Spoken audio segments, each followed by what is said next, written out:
The Lord be with you. I'm Deacon Keith Fournier, and our first reading is from the book of Judges.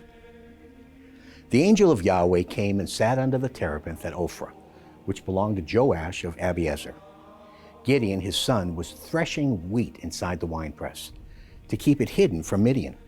And the angel of Yahweh appeared to him and said, "Yahweh is with you, valiant warrior." Gideon replied, "Excuse me, my Lord, but if Yahweh is with us, why is all this happening to us? And where are all his miracles which our ancestors used to tell us about when they said, 'Did not Yahweh bring us out of Egypt?' But now, Yahweh has deserted us. He has abandoned us to Midian." At this, Yahweh turned to him and said, "Go in this strength of yours, and you will rescue Israel from the power of Midian. Am I not sending you myself?" Gideon replied, "Forgive me, my Lord, but how can I deliver Israel? My clan is the weakest in Manasseh, and I am the least important of my father's family." Yahweh replied, "I shall be with you, and you will crush Midian as though it were one man." Gideon said, "If I have found favor in your sight, give me a sign that you are speaking to me.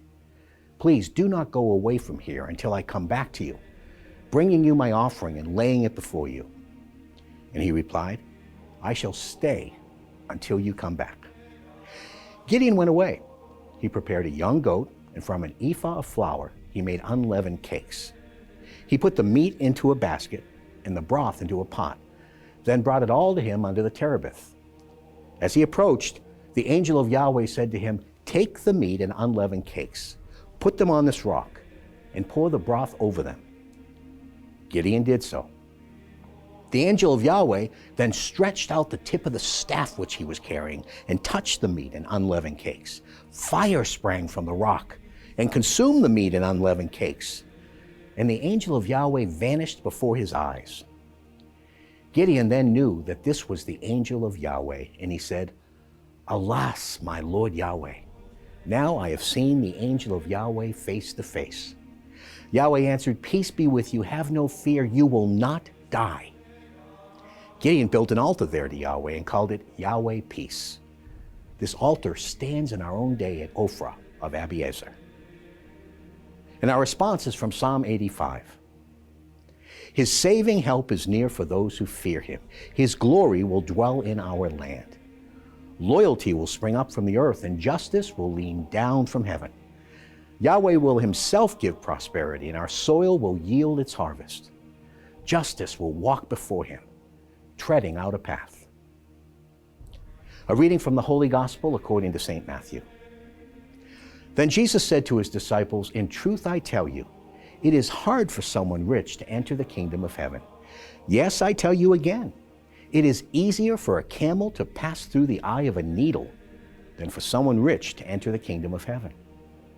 When the disciples heard this, they were astonished. "Who can be saved then?" they said. And Jesus gazed at them.